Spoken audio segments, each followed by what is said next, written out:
ரோமோ Tamil viewers எல்லாருக்கும் வணக்கம். இந்த வீடியோவில் சிறகடிக்க ஆசை சீரியலில் அடுத்த நல்லா நடக்க வாய்ப்பு இருக்குது. அதை பற்றி தான் டீட்டெயிலாக பார்க்க போகிறோம். நடக்குதுன்னா மனோஜ் அந்த முட்டையை பற்றி அவர் ஸ்டாஃப் சொன்ன கதையை கேட்டு ரொம்ப பயப்படுறாரு.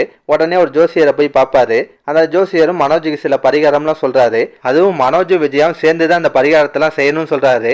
முக்கியமாக பரிகாரம் முடிகிறவரையும் அந்த முட்டையை உடையாமல் பார்த்துக்க சொல்கிறாரு. அதோட தான் இன்றைக்கி சீரியலை முடிச்சிருந்தாங்க. இதுக்கப்புறம் நடக்கும்னா மனோஜ் விஜயாட்ட இந்த விஷயத்தெல்லாம் சொல்லுவார். ஆனால் விஜயா ஆரம்பத்தில் அதெல்லாம் நம்ப மாட்டாங்க. என்னால எந்த பரிகாரமும் செய்ய முடியாதுன்னு தான் சொல்ல போகிறாங்க. ஆனால் விஜயா மனசுலையும் இது சம்மந்தமாக ஒரு பயத்தை உண்டாக்கணும்ல, அதுக்காக ஒரு காமெடி சீன் மாதிரி கொண்டு போகிறாங்க. நடக்குதுன்னா வீட்டில் மோட்டர் ஃபால்ட் ஆயிடுது. முத்து எலக்ட்ரிஷியன் கால் பண்ணி விஷயத்த சொல்கிறாரு.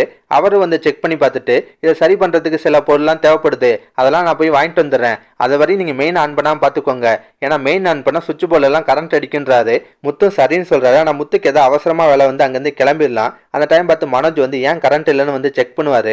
மெயின் ஆஃபில் இருக்கும், ஆன் பண்ணி விட்டுருவாரு. விஜயாவும் சுவிட்ச் போர்டில் கை வச்சு கரண்ட் ஷாக் அடிக்க ஆரம்பிச்சது. அடுத்து என்ன நடக்குதுன்னா பார்வதி விஜயா வீட்டுக்கு வராங்க. அவங்க விஜயாவை தொட்டு அவங்களுக்கும் ஷாக் அடிக்குது. அடுத்து ரோகிணி பார்வதியை தொடுவாங்க. மனோஜ் ரோகிணி தொடுறாரு.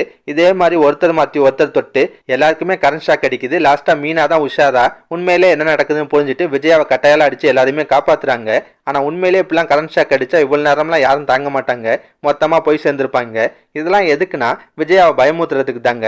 ஆமாங்க, மனோஜ் விஜயாட்ட சொல்லுவாரு, அம்மா நான் சொன்னேன் நீங்க தான் நம்பல, பாத்தீங்களா நம்ம 2 பேரோட உயிருக்கும் ஆபத்து இருக்கு, நாம மட்டும் ஜோசியர் சொன்ன மாதிரி பரிகாரம் செய்யல, நம்ம கதை அவ்வளவுதான் சொல்லுவாரு.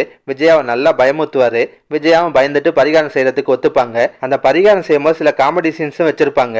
இதெல்லாம் மெயின் கதைக்கு தேவையான சீன்ஸ் தான். ஏன் சம்மந்தம் இல்லாம இப்படி கதைக்களத்தை கொண்டு போறாங்கன்னு தான் தெரியல. இதெல்லாம் பத்தி நீங்க என்ன நினைக்கிறீங்க? மறக்காம கருத்தை கமெண்ட்ல சொல்லுங்க. இந்த வீடியோ பிடிச்சுன்னா ஒரு லைக்கை தட்டுங்க.